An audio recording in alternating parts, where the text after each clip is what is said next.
Magandang araw mga kabayan. Yung maririnig yung kwento ay throwback mula sa mga dati nating istorya. Pasensya na kasi hindi maganda yung lalamunan ko ngayon. At ayoko din naman na nabibitin kayo sa kwento. Kaya naman nilagyan ko muna siya ng mga storya natin noon para meron pa rin kayong mapakinggan. Once na maging okay yung lalamunan ko, promise ko sa inyo yan mga kabayan, babalik agad tayo sa mga bagong storya. Pero sana ngayon maintindihan at pakinggan nyo pa rin ang kwento. Maraming salamat. Ang kwentong ito ay hangong sa totoong buhay. Mula ito sa isa nating kabayan na itago na lang natin sa pangalang Jero. Walang eksaktong taon, probinsya ng Negros Oriental. Kung minsan, napipilitan tayong gumawa ng mga bagay na ayaw natin, lalo na kung sitwasyon na mismo ang nagtulak upang gumawa ka ng labag sa kalooban. Ito ang kwento ng ating kabayang si Jero. Lumaki sa simpleng buhay probinsya. Tinuruan ng mabuting asal ng mga magulang, lalo na sa pakikipagsalamuha sa iba. Hindi rin madalas lumabas ng bahay ang binata dahil mas naaaliw ito sa pag-aalaga ng mga hayop na ibinibigay ng kanyang ama. Nasa edad 10 taon pa lang si Jero ng sandaling ito. Masaya at walang hinaharap na suliranin. Ngunit sa edad ding ito ng bata, naranasan niya ang masasabing masakit na kaganapan sa kanyang buhay. Ito ay ang pagkawala ng kanyang mga magulang. Masayang umalis si Jero sa kanilang tahanan papunta sa paaralan. Niyakap nito ang ama at ina. Walang kaalam-alam ang bata na ito na pala ang pinakahuling beses na mayayakap niya ang mga magulang. Pagsapit ng hapon, masayang naglakad pauwi si Jero. Ngunit habang papalapit sa kanilang tahanan, nakita niya ang napakadaming taong nakikiusyoso sa kanilang bakuran. Dali-daling tumakbo ang binata at pilit nakipagsiksikan sa maraming tao upang malaman kung ano ang nangyari. Pagdating niya sa loob ng bahay, halos gumuho ang kanyang mundo nang makitang nakahandusay sa sahig ang ama at ina. Kapwa sila naliligo ng dugo. At ang pinakamasakit, buntis ang ina ni Jero ng mga sandaling iyon. Wala na ang sanggol sa sinapupunan nito at ang kanyang ama naman wala ng ulo. Hindi makapaniwala si Jero sa nangyari. Sumigaw ang bata dahil sa sobrang galit. Dinampot nito ang gulok na hawak ng kanyang ama at winasiwas sa lahat ng taong naroon. May ilang natamaan at nasugatan ng malubha. Halos magdilim ang paningin ng bata ng mga sandaling iyon at hindi sinasadyang napatay niya ang isa sa kanilang kapitbahay. Dahil dito, pinili ng mga taga-baryong itaboy palayo ang bata. Wala din itong kamag-anak sa baryo at kung meron man, siguradong magpapasya ang taong bayan na paalisin ito sa lugar. Nagpakalat-kalat si Jero sa lansangan. Pinilit mamuhay mag-isa hanggang sa makilala nito ang isang matanda. Nakaupo ito sa tabi ng daanan. Nagbebenta ng mga sangkap ng nganga. Habang naglalakad si Jero ay bigla siyang nakaramdam ng pagkahilo. Nawalan ng malay sa mismong harapan ng matanda. Nako, Diyos ko. Anong nangyari sa'yo? Hoy bata! Gumising ka ga! Wika ng matanda. Inalalayan nito si Jero papunta sa malalim na bahagi ng kalye. Pinainom ng tubig. Maya-maya pa ay nagkamalay na ang bata. Binigyan ito ng matanda ng tinapay. Ito. Kainin mo ng malam na ng sikmura mo. Taga saan ka bang bata ka? Tanong ng matanda. Taga kabilang bayan po ako eh. Pinalayas po ako ng mga tao dahil Hindi na naituloy ni Jero ang sasabihin dahil tuluyan na itong naiyak. Kawawa ka namang bata ka, oo. Pero sige, pansamantala. Sa akin ka na muna ha. Pagpasensyahan mo na ang magiging buhay mo Kasi hindi naman ako mayaman. Pero masisigurado ko sa'yo na may bahay kang matitirahan at makakain. Napangiti si Jero dahil sa sinabi ng matanda. Pagsapit ng hapon ay sinama siya sa tahanan. Medyo malayo sa bayan ang lugar. Pumasok pa sila sa loob ng kagubatan. Hindi nag-alinlangan si Jero na sumama sa matanda dahil alam niyang mabuting tao ang kasama. Alam mo, kanina pa tayo magkasama pero hindi mo pa rin sinasabi ang pangalan mo. Ah, Jero po ang pangalan ko, Manong. Salamat po ah. Tugon ng bata.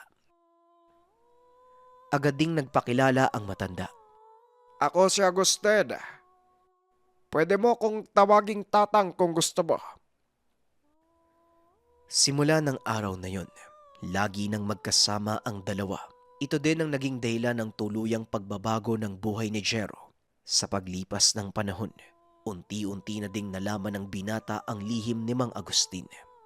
Isang araw, habang pauwi mula sa pagtitinda sa bayan, nakasalubong ng dalawa ang isang dalaga. Umiiyak itong lumapit kay Mang Agustin at nagsalita. Mang Agustin, tulungan niya po ako. Ninakawan po kami kagabi. Sinimot po yung lahat ng ipon nila nanay at tatay eh.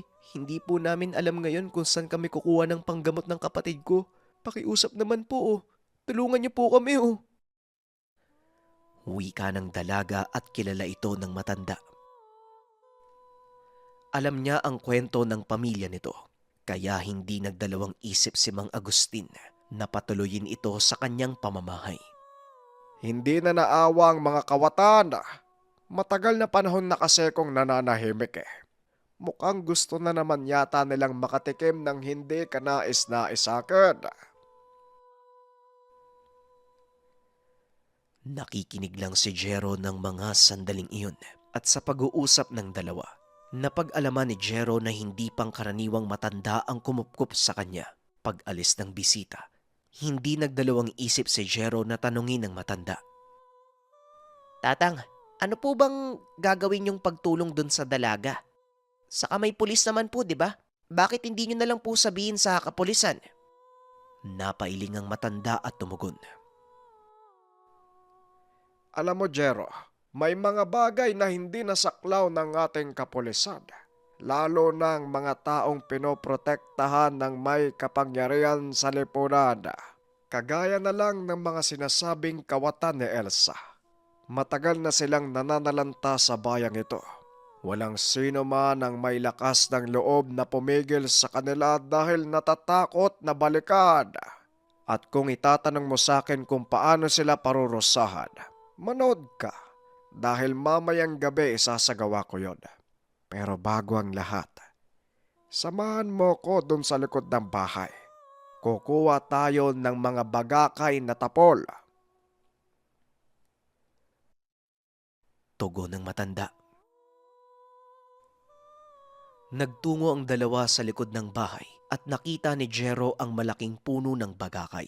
Pumutol ng isa si Mang Agustin at hinila ito papunta sa kanilang bakuran. Pinapanood lang ng binata ang ginagawa nito. Pinutol ng matanda ang mahabang bagakay. Isa-isang dinasalan. 10 putol ang ginawa ng matanda at sa bawat putol may inuukit siyang mga kataga. Matapos ay iniwan niya itong nakasalansan sa mismong gitna ng bakuran. Halika, Jero. Pumasok muna tayo para makapagapunan. Tamang-tama lang yan pagkatapos natin kumain. Siguradong mapipisa na ang mga itlog sa loob. Wika ni Mang Agustin. Itlog? Paano po nagkaroon ng itlog sa loob, Manong? Tanong ni Jero ngunit hindi na sumagot ang matanda. Salip ay nagpatuloy ito ng lakad papunta sa loob ng bahay. Pagkatapos kumain ay dali-daling lumabas si Jero. Inantay niya si Mang Agustin. Ngunit medyo natagalan ang matanda. Akmang susunduin niya na sana ito. Nang bigla namang magsalita si Mang Agustin mula sa kanyang likod. Andito na ako. Ay sino pang pupuntahan mo dyan? Maupo ka dito. Manood ka para masagot ang mga katanungan mo.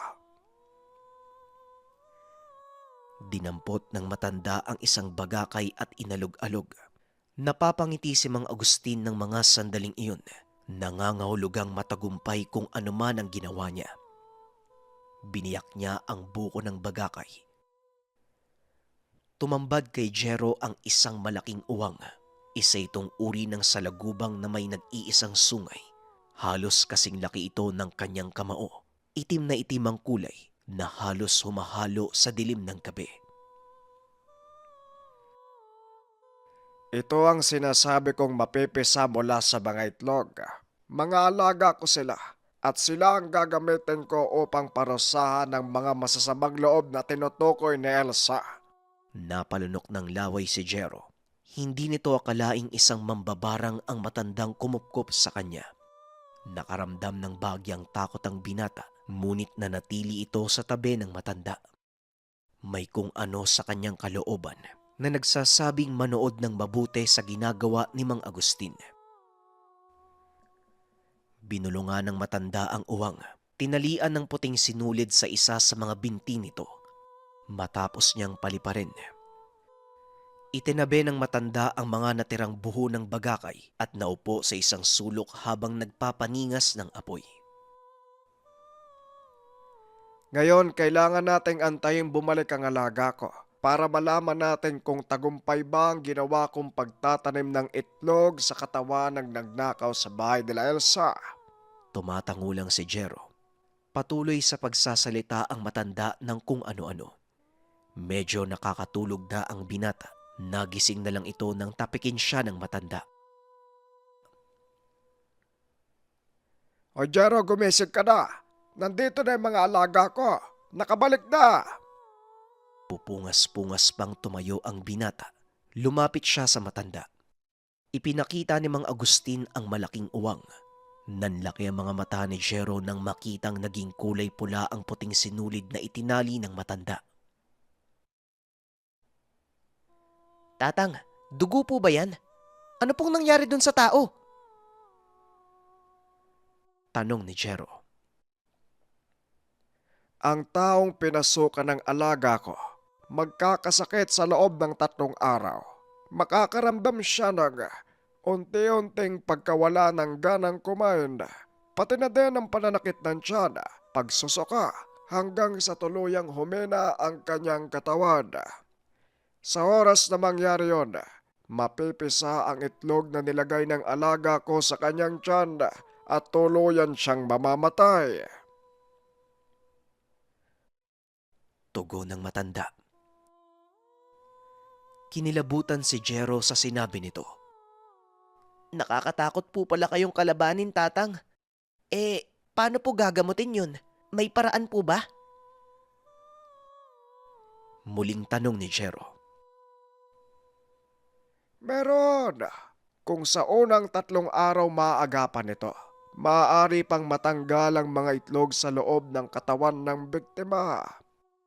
Pero kapag lumampas na, wala na akong magagawa dahil kakalat na ang mga uod sa loob ng tiyan nito at kakainin ng kanyang lamang loob hanggang sa tuluyang maging ngawang ang mga itlog at lumabas sa kanyang katawan. Sa hindi malamang dahilan, biglang nagkaroon ng interes si Jero. Nakiusap ito sa matandang turuan siya ng pamamaraan ng barang.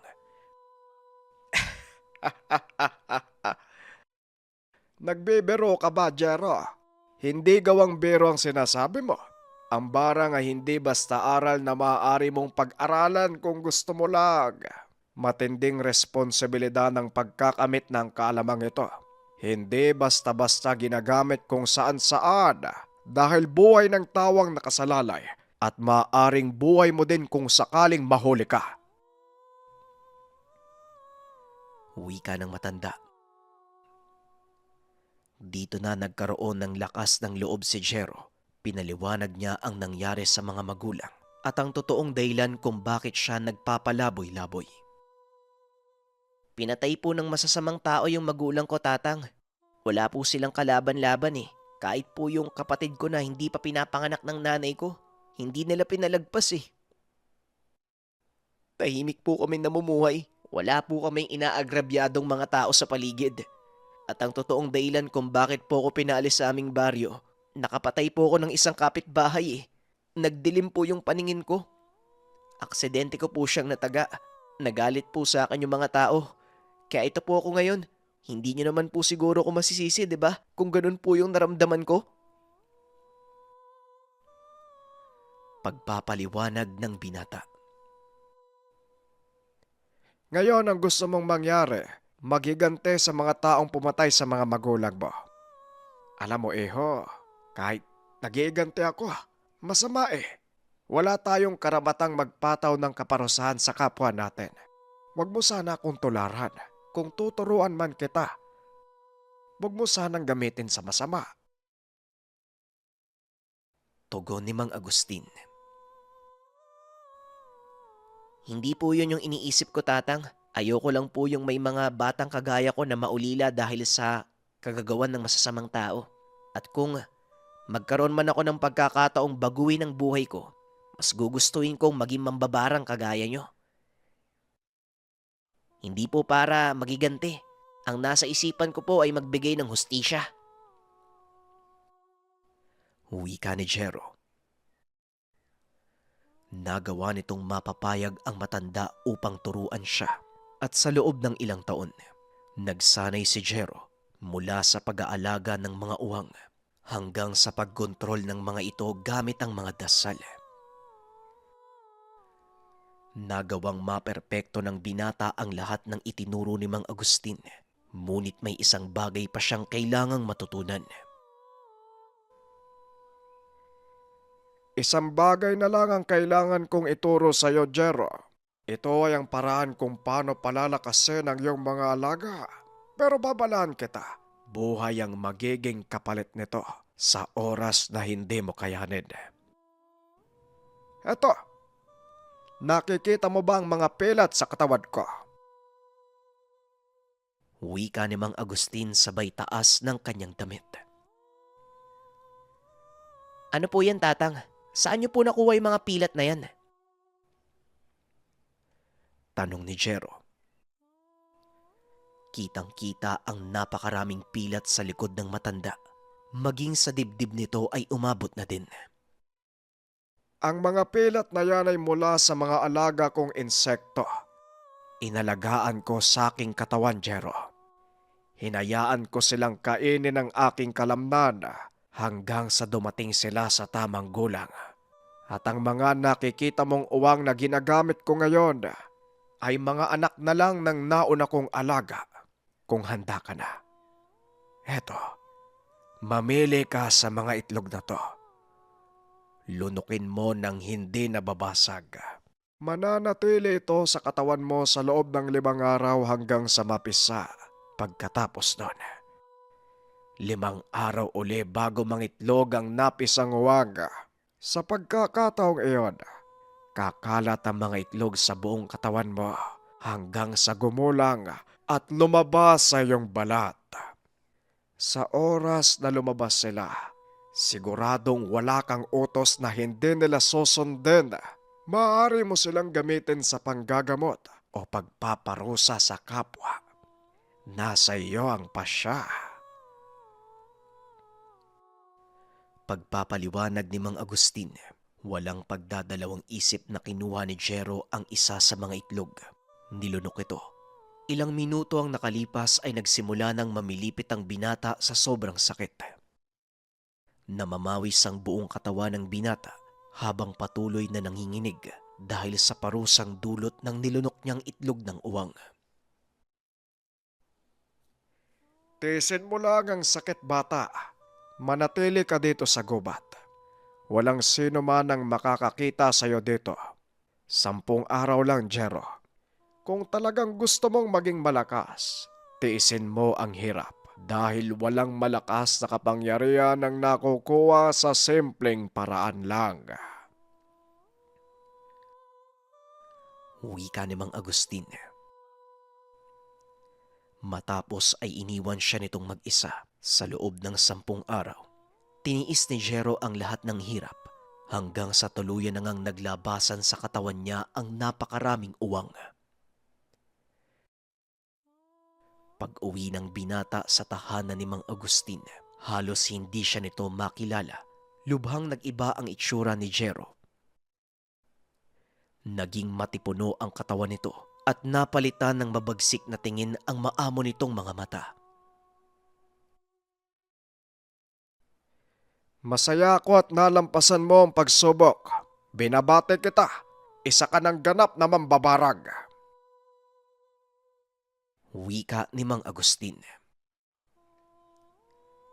Masaya din ako, Manong, at hindi bumigay ang katawan ko. Nawalan ako ng pag-asa. Ang buong akala ko hindi na ako mabubuhay pa. Pero hito ko ngayon, mas malakas at kumpiyansang magagawa ko mga bagay na dapat kong gawin. Pag-uusap ng dalawa. Simula ng araw na yon, hinanap ni Jero ang mga taong pumatay sa kanyang mga magulang. Ngunit sa halip na patayin sa pamamagitan ng barang, pinaamin niya ito sa harap ng kapulisan. Nagawang maikulong ng mga otoridad ang may sala at nabigyan ng hustisya ang pagkamatay ng kanyang mga magulang. Ano na ang plano mong gawin ngayon? Nagawa mo nang ipakulong ang mga taong pumatay sa magulang mo.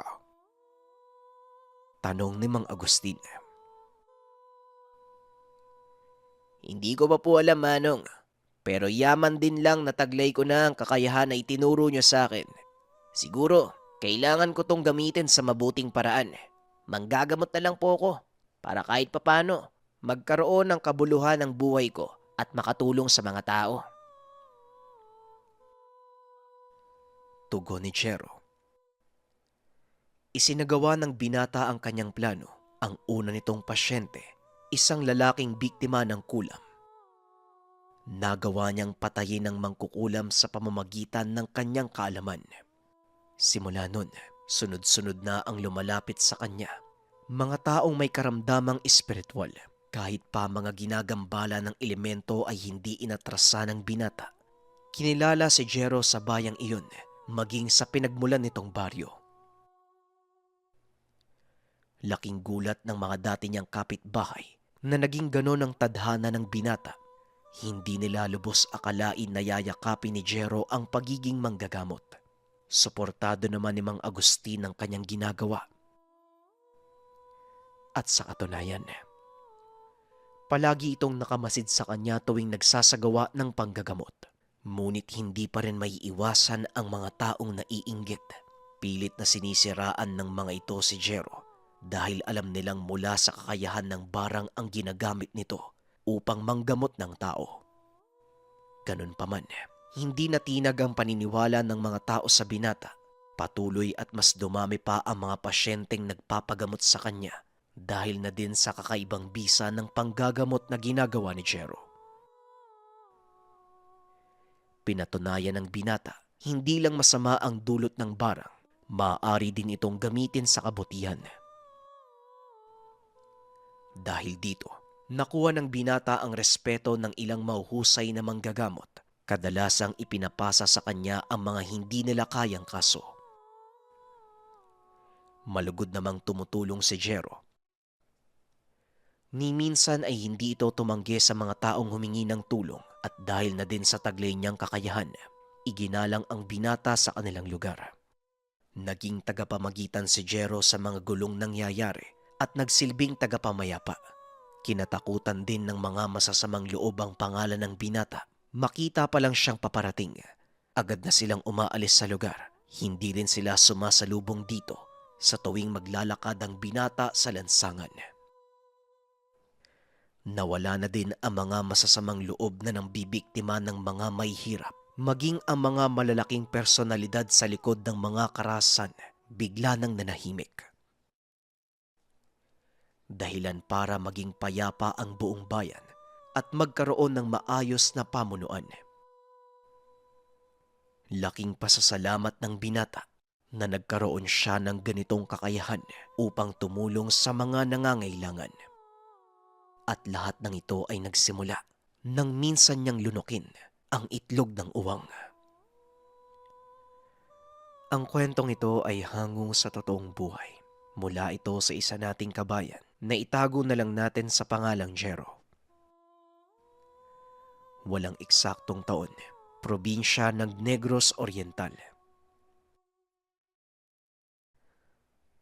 Kung minsan, napipilitan tayong gumawa ng mga bagay na ayaw natin, lalo na kung sitwasyon na mismo ang nagtulak upang gumawa ka ng labag sa kalooban. Ito ang kwento ng ating kabayang si Jero. Lumaki sa simpleng buhay probinsya. Tinuruan ng mabuting asal ng mga magulang, lalo na sa pakikipagsalamuha sa iba. Hindi rin madalas lumabas ng bahay ang binata dahil mas naaaliw ito sa pag-aalaga ng mga hayop na ibinibigay ng kanyang ama. Nasa edad 10 taon pa lang si Jero ng sandaling ito. Masaya at walang hinaharap na suliranin. Ngunit sa edad ding ito ng bata, naranasan niya ang masasabing masakit na kaganapan sa kanyang buhay. Ito ay ang pagkawala ng kanyang mga magulang.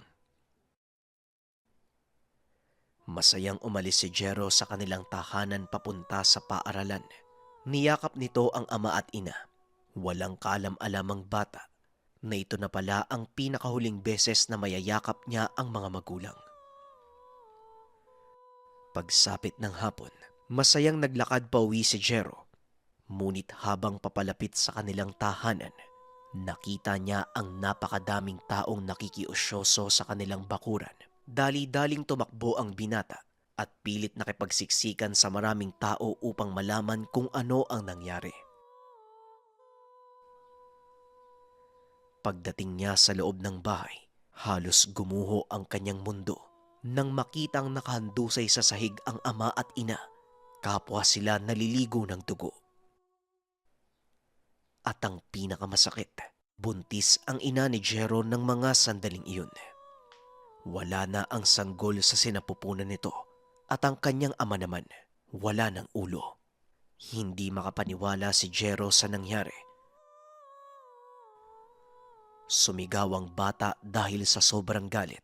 Dinampot nito ang gulok na hawak ng kanyang ama at winasiwas sa lahat ng taong naroon. May ilang natamaan at nasugatan ng malubha. Halos magdilim ang paningin ng bata ng mga sandaling iyon at hindi sinasadyang napatay niya ang isa sa kanilang kapitbahay. Dahil dito, pinili ng mga taga-baryong itaboy palayo ang bata. Wala din itong kamag-anak sa baryo at kung meron man, siguradong magpapasya ang taong bayan na paalisin ito sa lugar. Nagpakalat-kalat si Jero sa lansangan. Pinilit mamuhay mag-isa hanggang sa makilala nito ang isang matanda. Nakaupo ito sa tabi ng daanan. Nagbebenta ng mga sangkap ng nganga. Habang naglalakad si Jero ay bigla siyang nakaramdam ng pagkahilo. Nawalan ng malay sa mismong harapan ng matanda. Nako Diyos ko, anong nangyari sa'yo? Hoy bata, gumising ka ga! Wika ng matanda. Inalalayan nito si Jero papunta sa malalim na bahagi ng kalye. Pinainom ng tubig. Maya-maya pa ay nagkamalay na ang bata. Binigyan ito ng matanda ng tinapay. Ito, kainin mo ng malam na ng sikmura mo. Taga saan ka bang bata ka? Tanong ng matanda. Taga kabilang bayan po ako eh. Pinalayas po ako ng mga tao dahil... Hindi na naituloy ni Jero ang sasabihin dahil tuluyan na itong naiyak. Kawawa ka namang bata ka, oo. Pero sige, pansamantala. Sa akin ka na muna ha. Pagpasensyahan mo na ang magiging buhay mo. Kasi hindi naman ako mayaman. Pero masisigurado ko sa'yo na may bahay kang matitirahan at makakain. Napangiti si Jero dahil sa sinabi ng matanda. Pagsapit ng hapon ay sinama siya sa tahanan. Medyo malayo sa bayan ang lugar. Pumasok pa sila sa loob ng kagubatan. Hindi nag-alinlangan si Jero na sumama sa matanda dahil alam niyang mabuting tao ang kasama. Alam mo, kanina pa tayo magkasama, pero hindi mo pa rin sinasabi ang pangalan mo. Ah, Jero po ang pangalan ko, Manong. Salamat po ah. Tugon ng bata. Agad ding nagpakilala ang matanda. Ako si Agustin. Pwede mo kong tawaging tatang kung gusto mo. Simula ng araw na yon, lagi nang magkasama ang dalawa. Ito din ang naging dahilan ng tuluyang pagbabago ng buhay ni Jero. Sa paglipas ng panahon, unti-unti na ding nalaman ng binata ang lihim ni Mang Agustin. Isang araw, habang pauwi mula sa pagtitinda sa bayan, nakasalubong ng dalawa ang isang dalaga. Umiiyak itong lumapit kay Mang Agustin at nagsalita. Mang Agustin, tulungan niya po ako. Ninakawan po kami kagabi. Sinimot po yung lahat ng ipon nila nanay at tatay eh. Hindi po namin alam ngayon kung saan kami kukuha ng panggamot ng kapatid ko. Pakiusap naman po oh. Tulungan niyo po kami oh. Wika ng dalaga at kilala ito ng matanda. Alam niya ang kwento ng pamilya nito. Kaya hindi nagdalawang isip si Mang Agustin na patuloyin ito sa kanyang pamamahay. Hindi na naawa ang mga kawatan. Matagal na panahon na kasi kong nananahimik eh. Mukhang gusto na naman yata nilang makatikim ng hindi kanais-nais akin. Nakikinig lang si Jero ng mga sandaling iyon at sa pag-uusap ng dalawa, napag-alaman ni Jero na hindi pangkaraniwang matanda ang kumupkup sa kanya. Pag-alis ng bisita, hindi nagdalawang isip si Jero na tanungin ng matanda. Tatang, ano po bang gagawin yung pagtulong dun sa dalaga? Saka may pulis naman po, di ba? Bakit hindi nyo na lang po sabihin sa kapulisan? Napailing ang matanda at tumugon. Alam mo, Jero, may mga bagay na hindi nasaklaw ng ating kapulisan. Lalo ng mga taong pinoprotektahan ng may kapangyarihan sa lipunan. Kagaya na lang ng mga sinasabing kawatan ni Elsa. Matagal na silang nananalanta sa bayang ito. Walang sino man ang may lakas ng loob na pumigil sa kanila dahil natatakot na balikan. At kung itatanong mo sa akin kung paano sila parurusahan, manood ka dahil mamayang gabi isasagawa ko yon. Pero bago ang lahat, samahan mo ko dun sa likod ng bahay. Kukuha tayo ng mga bagakay na tapol. Tugon ng matanda. Nagtungo ang dalawa sa likod ng bahay at nakita ni Jero ang malaking puno ng bagakay. Pumutol ng isa si Mang Agustin at hinila ito papunta sa kanilang bakuran. Pinapanood lang ng binata ang ginagawa nito. Pinutol ng matanda ang mahabang bagakay. Isa-isang dinasalan. 10 putol ang ginawa ng matanda at sa bawat putol may inuukit siyang mga kataga. Matapos ay iniwan niya itong nakasalansan sa mismong gitna ng bakuran. Halika, Jero. Pumasok muna tayo para makapagapunan. Tamang-tama lang yan pagkatapos natin kumain. Siguradong mapipisa na ang mga itlog sa loob. Wika ni Mang Agustin. Itlog? Paano po nagkaroon ng itlog sa loob, Manong? Tanong ni Jero ngunit hindi na sumagot ang matanda. Salip ay nagpatuloy ito ng lakad papunta sa loob ng bahay. Pagkatapos kumain ay dali-daling lumabas si Jero. Inantay niya si Mang Agustin. Ngunit medyo natagalan ang matanda. Akmang susunduin niya na sana ito. Nang bigla namang magsalita si Mang Agustin mula sa kanyang likod. Andito na ako. Ay sino pang pupuntahan mo dyan? Maupo ka dito. Manood ka para masagot ang mga katanungan mo. Dinampot ng matanda ang isang bagakay at inalog-alog. Napapangiti si Mang Agustin ng mga sandaling iyon.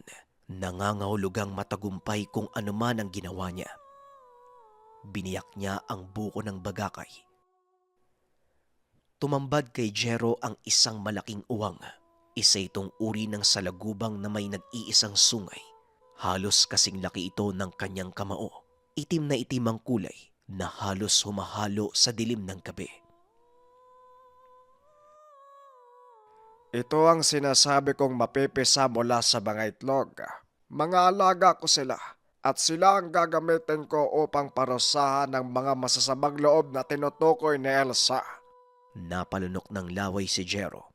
Hindi nito akalaing isang mambabarang ang matandang kumupkop sa kanya. Nakaramdam ng bagyang takot ang binata, ngunit nanatili ito sa tabi ng matanda. May kung ano sa kanyang kalooban na nagsasabing manood ng mabuti sa ginagawa ni Mang Agustin. Binulungan ng matanda ang uwang, tinalian ng puting sinulid sa isa sa mga binti nito. Matapos niyang paliparin, itinabi ng matanda ang mga natirang buho ng bagakay at naupo sa isang sulok habang nagpapaningas ng apoy. Ngayon, kailangan nating antayin bumalik ang alaga ko para malaman natin kung tagumpay ba ang ginawa kong pagtatanim ng itlog sa katawan ng nagnakaw sa bahay nila Elsa. Tumatangulang si Jero. Patuloy sa pagsasalita ang matanda ng kung ano-ano. Medyo nakakatulog na ang binata. Nagising na lang ito nang tapikin siya ng matanda. O Jero, gumising ka na. Nandito na yung mga alaga ko. Nakabalik na. Pupungas-pungas pang tumayo ang binata. Lumapit siya sa matanda. Ipinakita ni Mang Agustin ang malaking uwang. Nanlaki ang mga mata ni Jero nang makitang naging kulay pula ang puting sinulid na itinali ng matanda.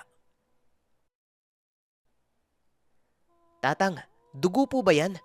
Ano pong nangyari dun sa tao? Tanong ni Jero. Ang taong pinasukan ng alaga ko, magkakasakit sa loob ng 3 araw. Makakaramdam siya ng unti-unting pagkawala ng ganang kumain, pati na din ang pananakit ng tiyan, pagsusuka, hanggang sa tuluyang humina ang kanyang katawan. Sa oras na mangyari yon, mapipisa ang itlog na nilagay ng alaga ko sa kanyang tiyan at tuluyan siyang mamamatay. Tugon ng matanda. Kinilabutan si Jero sa sinabi nito. Nakakatakot po pala kayong kalabanin, Tatang. Paano po gagamutin yun? May paraan po ba? Muling tanong ni Jero. Meron. Kung sa unang 3 araw maaagapan ito, maaari pang matanggal ang mga itlog sa loob ng katawan ng biktima. Pero kapag lumampas na, wala na akong magagawa dahil kakalat na ang mga uod sa loob ng tiyan nito at kakainin ng kanyang lamang loob hanggang sa tuluyang maging ngawang ang mga itlog at lumabas sa kanyang katawan. Sa hindi malamang dahilan, biglang nagkaroon ng interes si Jero. Nakiusap ito sa matandang turuan siya ng pamamaraan ng barang.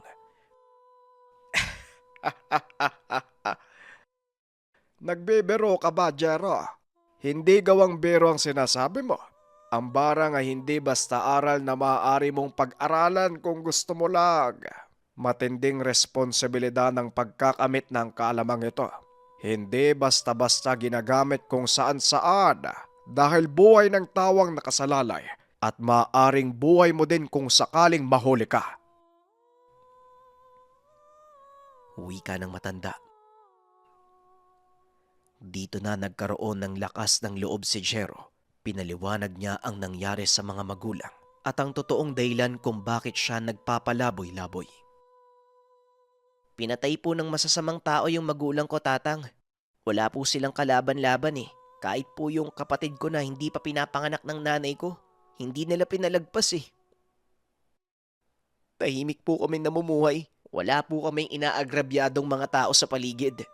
At ang totoong dahilan kung bakit po ako pinaalis sa aming baryo, nakapatay po ako ng isang kapitbahay eh. Nagdilim po yung paningin ko. Aksidente ko po siyang nataga. Nagalit po sa akin yung mga tao. Kaya ito po ako ngayon. Hindi niyo naman po siguro ko masisisi, di ba? Kung ganun po yung naramdaman ko. Pagpapaliwanag ng binata. Ngayon ang gusto mong mangyari, magigante sa mga taong pumatay sa mga magulang mo. Alam mo, Eho, kahit nag-iigante ako, masama eh. Wala tayong karamatang magpataw ng kaparusahan sa kapwa natin. Huwag mo sana akong tularan. Kung tuturuan man kita, huwag mo sanang gamitin sa masama. Tugon ni Mang Agustin. Hindi po yun yung iniisip ko, Tatang. Ayoko lang po yung may mga batang kagaya ko na maulila dahil sa kagagawan ng masasamang tao. At kung magkaroon man ako ng pagkakataong baguhin ang buhay ko, mas gugustuhin kong maging mambabarang kagaya nyo. Hindi po para magiganti. Ang nasa isipan ko po ay magbigay ng hustisya. Wika ni Jero. Nagawa nitong mapapayag ang matanda upang turuan siya. At sa loob ng ilang taon, nagsanay si Jero mula sa pag-aalaga ng mga uwang hanggang sa pagkontrol ng mga ito gamit ang mga dasal. Nagawang maperpekto ng binata ang lahat ng itinuro ni Mang Agustin, ngunit may isang bagay pa siyang kailangang matutunan. Isang bagay na lang ang kailangan kong ituro sa iyo, Jero. Ito ay ang paraan kung paano palalakasin ang iyong mga alaga. Pero babalaan kita, buhay ang magiging kapalit nito sa oras na hindi mo kayanin. Eto, nakikita mo ba ang mga pilat sa katawan ko? Wika ni Mang Agustin sabay taas ng kanyang damit. Ano po yan, Tatang? Saan niyo po nakuha yung mga pilat na yan? Tanong ni Jero. Kitang-kita ang napakaraming pilat sa likod ng matanda. Maging sa dibdib nito ay umabot na din. Ang mga pilat na yan ay mula sa mga alaga kong insekto. Inalagaan ko sa aking katawan, Jero. Hinayaan ko silang kainin ng aking kalamnan hanggang sa dumating sila sa tamang gulang. At ang mga nakikita mong uwang na ginagamit ko ngayon ay mga anak na lang ng nauna kong alaga. Kung handa ka na, eto, mamili ka sa mga itlog na to. Lunukin mo ng hindi nababasag. Mananatili ito sa katawan mo sa loob ng 5 araw hanggang sa mapisa. Pagkatapos nun, 5 araw uli bago mangitlog ang napisang uwang. Sa pagkakataong iyon, kakalat ang mga itlog sa buong katawan mo hanggang sa gumulang at lumabas sa iyong balat. Sa oras na lumabas sila, siguradong wala kang utos na hindi nila susundin. Maaari mo silang gamitin sa panggagamot o pagpaparusa sa kapwa. Nasa iyo ang pasya. Pagpapaliwanag ni Mang Agustin, walang pagdadalawang isip na kinuha ni Jero ang isa sa mga itlog. Nilunok ito. Ilang minuto ang nakalipas ay nagsimula ng mamilipit ang binata sa sobrang sakit. Namamawis ang buong katawan ng binata habang patuloy na nanginginig dahil sa parusang dulot ng nilunok niyang itlog ng uwang. Tiisin mo lang ang sakit, bata. Manatili ka dito sa gubat. Walang sino man ang makakakita sa iyo dito. 10 araw lang, Jero. Kung talagang gusto mong maging malakas, tiisin mo ang hirap dahil walang malakas na kapangyarihan ang nakukuha sa simpleng paraan lang. Wika ni Mang Agustin. Matapos ay iniwan siya nitong mag-isa sa loob ng 10 araw. Tiniis ni Jero ang lahat ng hirap hanggang sa tuluyan na ngang naglabasan sa katawan niya ang napakaraming uwang. Pag-uwi ng binata sa tahanan ni Mang Agustin, halos hindi siya nito makilala. Lubhang nag-iba ang itsura ni Jero. Naging matipuno ang katawan nito at napalitan ng mabagsik na tingin ang maamo nitong mga mata. Masaya ako at nalampasan mo ang pagsubok. Binabate kita, isa ka ng ganap na mambabarag. Wika ni Mang Agustin. Masaya din ako, Manong, at hindi bumigay ang katawan ko. Nawalan ako ng pag-asa eh. Ang buong akala ko hindi na ako mabubuhay pa. Pero hito ko ngayon, mas malakas at kumpiyansang magagawa ko ang mga bagay na dapat kong gawin. Pag-uusap ng dalawa. Simula ng araw na yon, hinanap ni Jero ang mga taong pumatay sa kanyang mga magulang. Ngunit sa halip na patayin sa pamamagitan ng barang, pinaamin niya ito sa harap ng kapulisan. Nagawang maikulong ng mga otoridad ang may sala at nabigyan ng hustisya ang pagkamatay ng kanyang mga magulang. Ano na ang plano mong gawin ngayon? Nagawa mo nang ipakulong ang mga taong pumatay sa magulang mo. Tanong ni Mang Agustin. Hindi ko pa po alam, Manong. Pero yaman din lang nataglay ko na ang kakayahan na itinuro niyo sa akin. Siguro, kailangan ko tong gamitin sa mabuting paraan. Manggagamot na lang po ako para kahit papano magkaroon ng kabuluhan ng buhay ko at makatulong sa mga tao. Tugon ni Jero. Isinagawa ng binata ang kanyang plano. Ang una nitong pasyente, isang lalaking biktima ng kulam. Nagawa niyang patayin ng mangkukulam sa pamamagitan ng kanyang kaalaman. Simula nun, sunod-sunod na ang lumalapit sa kanya. Mga taong may karamdamang espiritual. Kahit pa mga ginagambala ng elemento ay hindi inatrasa ng binata. Kinilala si Jero sa bayang iyon, maging sa pinagmulan nitong baryo. Laking gulat ng mga dati niyang kapitbahay na naging ganon ang tadhana ng binata. Hindi nila lubos akalain na yayakapin ni Jero ang pagiging manggagamot. Suportado naman ni Mang Agustin ang kanyang ginagawa. At sa katunayan, palagi itong nakamasid sa kanya tuwing nagsasagawa ng panggagamot. Ngunit hindi pa rin may iwasan ang mga taong naiinggit. Pilit na sinisiraan ng mga ito si Jero dahil alam nilang mula sa kakayahan ng barang ang ginagamit nito upang manggamot ng tao. Ganun pa man, hindi natinag ang paniniwala ng mga tao sa binata.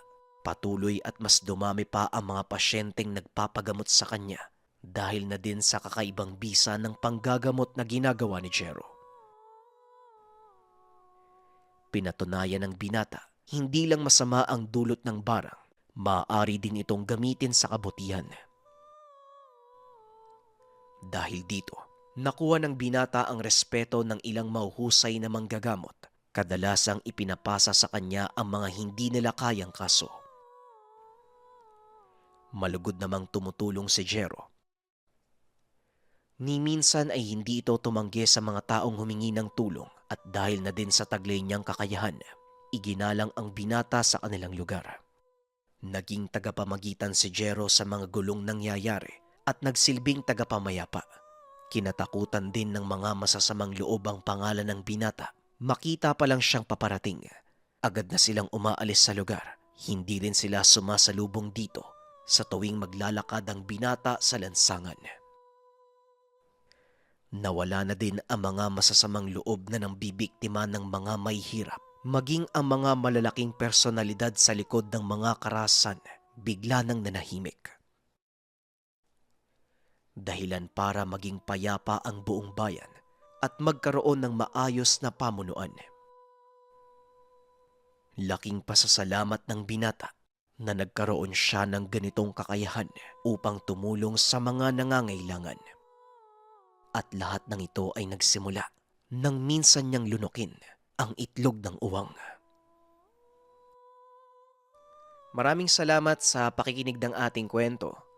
Kaunting opinyon, narito pa rin yung usapin ng kapag sa kaliwa yung gamit, hindi ibig sabihin masama ka na. At kapag nasa kanan, hindi ibig sabihin mabuti ka na. Nariyan pa rin ang pamamaraan kung paano at para saan mo gagamitin ang mga tangan. Yun lamang, maraming salamat sa pakikinig ng ating kwento. Paalam. Ang kwentong ito ay hango sa totoong buhay. Mula ito sa isa nating kabayan na itago na lang natin sa pangalang Pido. Taong 1975, Binangonan, Rizal. Nang mga panahong ito, nasa edad 14 pa lamang si Pido. Anak ng isang magsasaka. Kaya sa murang edad ay natuto na ito ng mga gawain sa bukid. At bilang nag-iisang lalaki sa pamilya, siya ang katuwang ng ama sa trabaho. Sa edad na 10 ay natuto na si Guido ng mag-araro, magtanim ng palay, magsaboy ng abono sa kanilang taniman. At kung minsan, nakikitulong pa ito sa ibang magsasaka. Pandagdag kita upang makabili ng mga pangangailangan sa kanilang tahanan. Ang tanging libangan ng binata, magpunta sa kanilang kapitbahay na isang manggagamot. Nakailigan kasi nito ang panoorin ng ginagawang panggagamot at pinangarap din ni Pido ang magkaroon ng ganong kakayahan. Ngunit tutol dito ang kanyang ama at ang dahilan nito, hindi kayayaman sa ganong propesyon. Sa kabila ng pagtutol, pilit pa ding pinag-aaralan ng binata ang panggagamot. Kinausap pa nito ang kapitbahay na itago na lang natin sa pangalang Ingkong Densyo. Sige na po, Manong. Turuan niyo na po ako. Gusto ko po talagang matuto at makapanggamot kagaya niyo eh. Wika ni Pido. Hindi nga payag yung tatay mo sa gusto mong mangyari. At kung sakaling pumayag ba't siya, ang tanong, kaya mo bang mabuhay sa kahirapan? Tingnan mo ko. Wala kong lupang sasakahan. Wala kong kahit ano. Minsan, hirap pa ako makahanap sa kakainin ko. Tugon ng matanda. Nagtaka si Pido sa sinabi ni Ingkong Densyo. Po, hindi po nagbabayad yung mga nagpapagamot sa inyo? E di dapat sinisingil nyo. Natawa na lang ang matanda. Ipinaliwanag kay Pido ang lahat. Alam mo, Pedro, ang gawain ito ay hindi naghahanap ng kapalit. Ito ay tungkulin sa Diyos na inatang sa ilang tao na may pusong tumulong sa kapwa nang walang inihinging kabayaran. Sagrado ang gawain ito. Ang kapangyarihang ginamit ko sa panggagamot ay galing sa Diyos Ama. Kaya kung hindi buo ang loob mo sa pagsasakripisyo, ay huwag ka nang pumasok sa ganitong uri ng gawain. At isa pa, mali ang inaakala mong kung gusto mong matutong manggamot ay makakapaggamot ka. Pinipili ng Diyos ang kanyang magiging lingkod. Napabuntong hininga si Pido sa sinabi ng matanda. Ngunit kailanman ay hindi ito sumuko. Palagi nitong kinukulit si Ingkong Densyo hanggang sa tuluyan ng pumayag ang matandang turuan siya. Pagkagaling sa bukid, dali-daling nagpalit ng damit si Pido at nagpunta sa bahay ng matanda.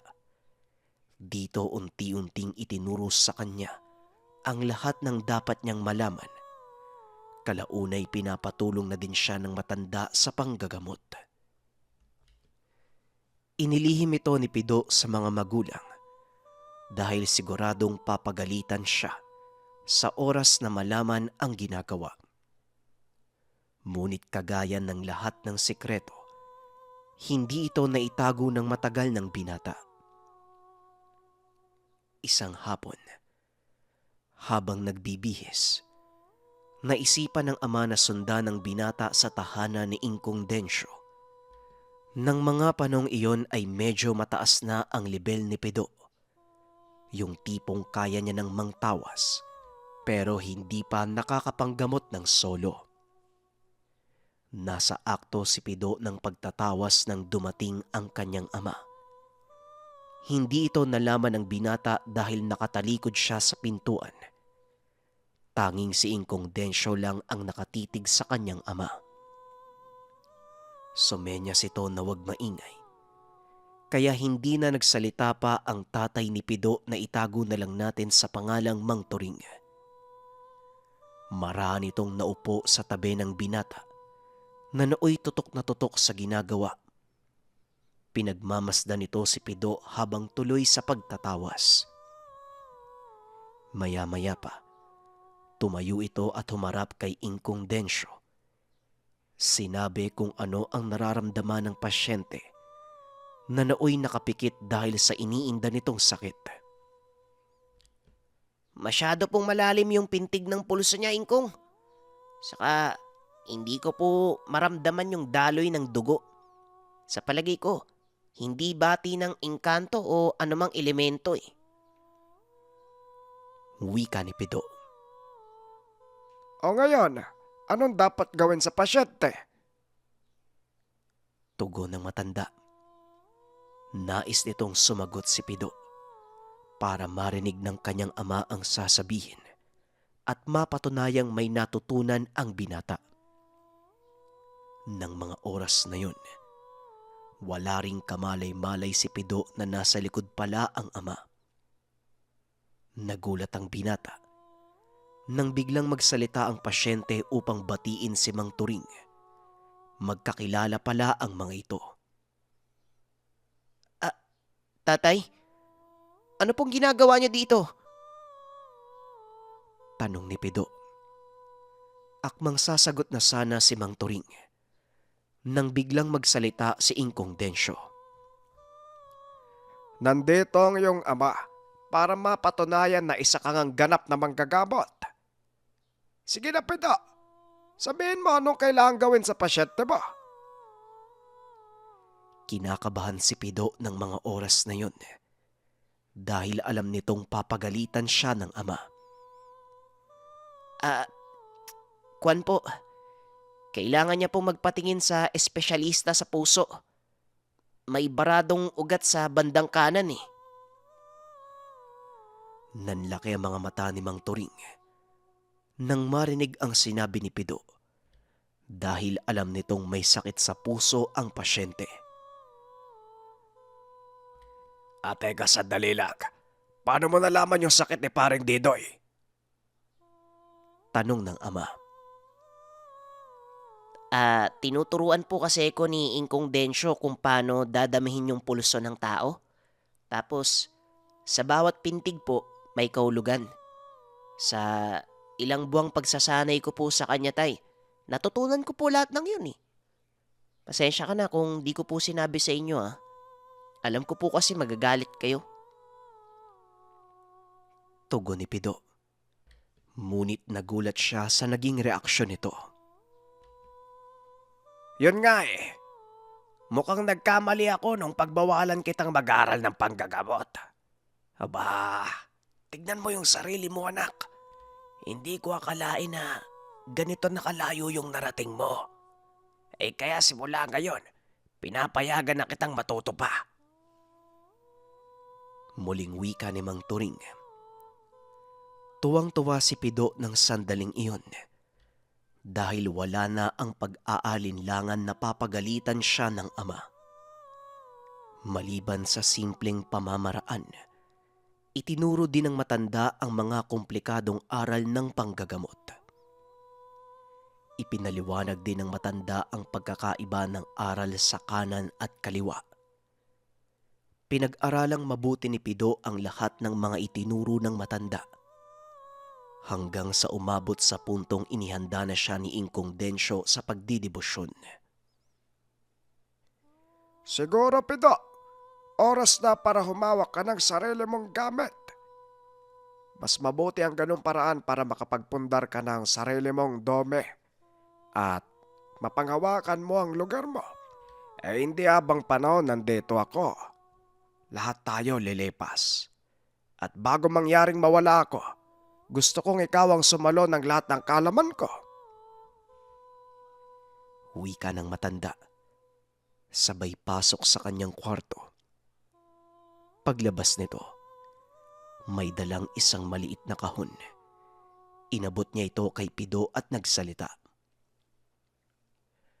Ang medalyong yan ay pagmamayari ko. Nasa loob ng kahon ng libreta ng mga dasal.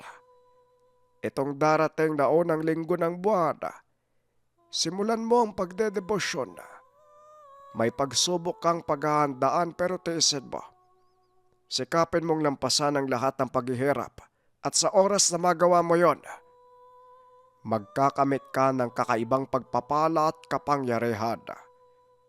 Ngunit pakatandaan mo, Pido, sa bawat kapangyarihang makakamtan mo, may kaakibat na responsibilidad. Sinunod ni Pido ang lahat ng bili ng matanda. Pinagtagumpayan ng lahat ng pagsubok na kaakibat ng debosyon. At hindi nagtagal, nagamit ng binata ang kaalaman ng San Benito. Isang umaga, may pumuntang mag-asawa sa tahanan ng matanda. Saktong si Pido ang naroon, kaya hinarap niya ang mga panauhin. Magandang umaga po. Ano pong may tutulong ko sa inyo? Wala po si Ingkong Densyo eh. Wika ni Pido. Pinatuloy niya ang mag-asawa at inalok ng mainit na kape. Ilang minuto pa ang nakalipas ay dumating na ang matanda. Magandang umaga sa inyo. Pido, anong sadya ng bisita natin? Wika ni Ingkong Densyo. Pinaliwanag ng mag-asawa ang kanilang pakay. Ayon dito, itinuro sila ng isang nakakakilala sa matanda. Ingkong Densyo, yung anak po namin dinapuan ng kakaibang karamdaman. Ilang doktor na po yung nilapitan namin pero iisa lang yung sinasabi nila. Walang karamdaman daw yung anak namin. Dinala na din po siya sa albularyo at ang sabi, isang mambabarang ang nagtanim ng sakit sa kanya. Sa kasamaang palad, hindi niya kayang gamutin yung anak namin. Wika ng lalaking bisita. Naitago na lang natin sa pangalang Mang Mario. O sige, Pido, masakit yung likod ko eh. Pwede bang ikaw na lang yung pumunta sa bahay ng panauhin natin? Tignan mo yung anak nila. Pakiusap ng matanda. Ngunit ang totoong layunin nito, bigyan ng pagsubok si Pido. Titignan kung natutunan ba ang lahat ng aral. Wala pong problema, basta gawain ng Diyos Ama. Sino ko para tumanggi? Sandali lang po, maghahanda lang po ako ng mga gagamitin ha. Tugon ni Pido. Matapos magbihis ay kaagad na silang umalis. Habang nasa daan ay kinakausap ni Pido ang asawa ni Mang Mario. Pinapaliwanag nito kung saan nagsimula ang panggagambala. Ayon sa ginang, nag-umpisa ito nang minsang may makaalitan sila sa palengke na isang matandang babae. Nagkataong kasama niya ang kanilang anak. Umamin din ito na nakapagbitaw siya ng hindi magandang salita sa matanda. At ang tanging tugon nito sa kanila, pagbabayaran ang kanilang ginawa. Ano po bang nangyari? Bakit po ba kayo nagkaalitan? Tanong ni Pido. Ay, binangga kasi ng matandang yon yung anak ko. Nakatayo lang siya sa tabi ng daan eh. Wala namang ginagawa yung bata. Kitang-kita ko kung paano niya sinadyang sanggiin yung balikat ng anak ko. Tapos siya pa yung galit. Kesyo, hindi daw nakatingin yung bata sa dinadaanan.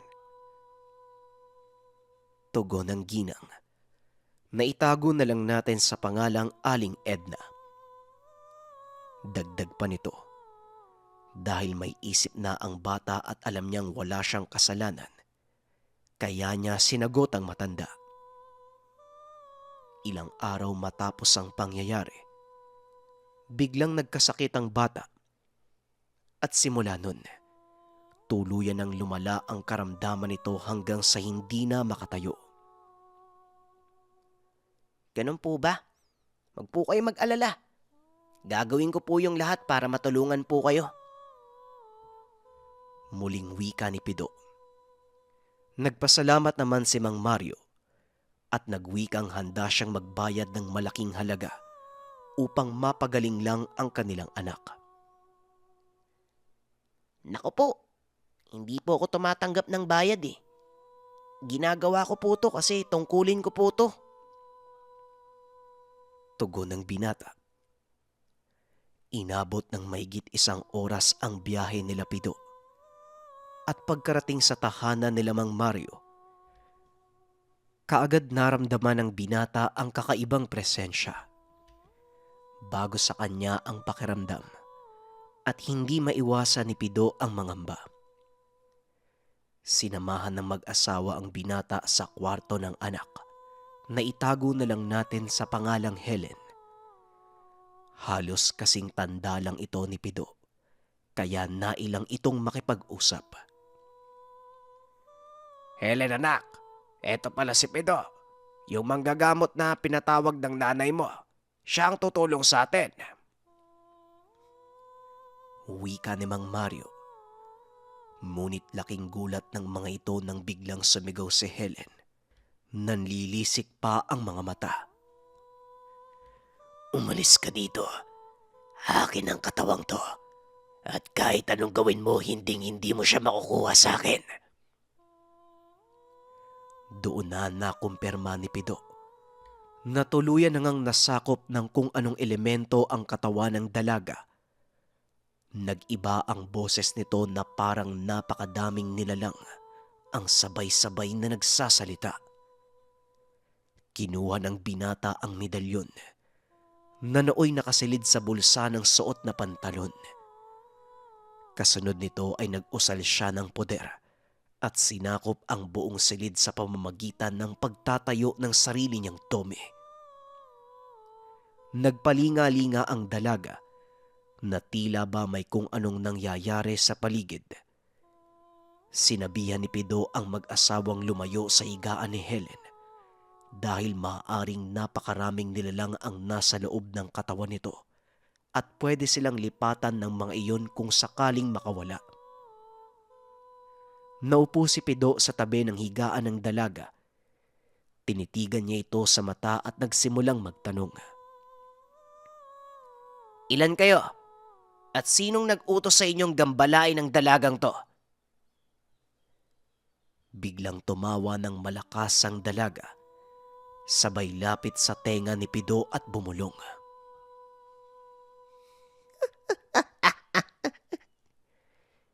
Isang hukbo ng mga itim na engkanto ang nasa loob ng katawan ng dalagang to.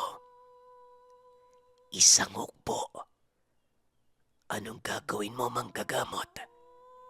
Sa palagay mo, kaya mo kaming... Hindi na pinatapos ni Pido ang sinasabi ng dalaga. Bigla nitong nilapat ang medalyon ng Sanbenito sa noo ng pasyente. Nag-usal ng mga dasal para pangpako. Sumigaw ang dalaga habang pilit na kumakawala sa pamako ni Pido. Wala akong pakialam kung isang hukbo kayong nandyan. Kahit isang batalyon pa kayo, paki ko. Hindi na kayo makakalabas ng buhay sa katawan niya. Ngayon, kung ayaw niyong pasabugin ko kayo isa-isa, sabihin niyo kung sinong nag-utos sa inyo upang gambalain ang dalagang to. Wika ng binata. Tuloy pa din sa pagtawa ang dalaga. Sa pagkakataong ito, inusal ni Pido ang basag sa harap ng kanyang medalyon, ang simbolo ng mga pangalan ng Diyos sa parisukat ng Sator. Biglang nangisay ang katawan ng dalaga. Nawalan ito ng malay. Napangiti si Pido at muling nagsalita. O ano? 10 na kaagad yung bumagsak sa inyo. Paano ba yan? Itutuloy ko pa ba? Madali akong kausap eh. Kung gusto nyo ng laban, hindi ko kayo uurungan. Kaya kung ako sa inyo, Sabihin niyo na sa akin kung sinong nag-utos para gambalain ang dalagang to. Ay, teka. Parang magandang maglaro. Sa bawat maling sagot at katahimikang makukuha ko, may isang sasabog sa inyo. Ano? Payag kayo? Huwi ka ng binata. Inilabas nito ang isang matulis na bato. Binulungan ng mga orasyon. Biglang nanlaki ang mga mata ng dalaga at nagsimulang manginig sa takot ang buong katawan. Hindi to maaari. Sino ka? Bakit hawak mo ang 72 selyo ni Solomon? Sabihin mo sa akin sino ka? Tanong ng nilalang. Hindi mo na kailangang malaman kung sino ko. Ikaw ang dapat sumagot sa tanong ko. Sinong nag-utos sa inyo? Tugon ni Pido. Sa pagkakataong ito, nakita ng mag-asawa kung papaanong manginig sa takot ang katawan ng kanilang anak. Kung sasabihin namin, papalayain mo ba kami? Hindi mo kami papatayin. Tanong ng nilalang. Ngumiti si Pido at biglang napasigaw ang dalaga. Hindi mo yata nauunawaan ang sinabi ko, nilalang. Ngayon, kung ayaw niyong ubusin ko kayo, magsalita ka na. Wika ni Pido sabay tutok ng hawak niyang itim na bato sa noo ng dalaga. Oo, magsasalita na ako. Isang mambabarang ang nagpapasok sa amin. Inutusan niya kaming kunin ang katawan ng dalagang to.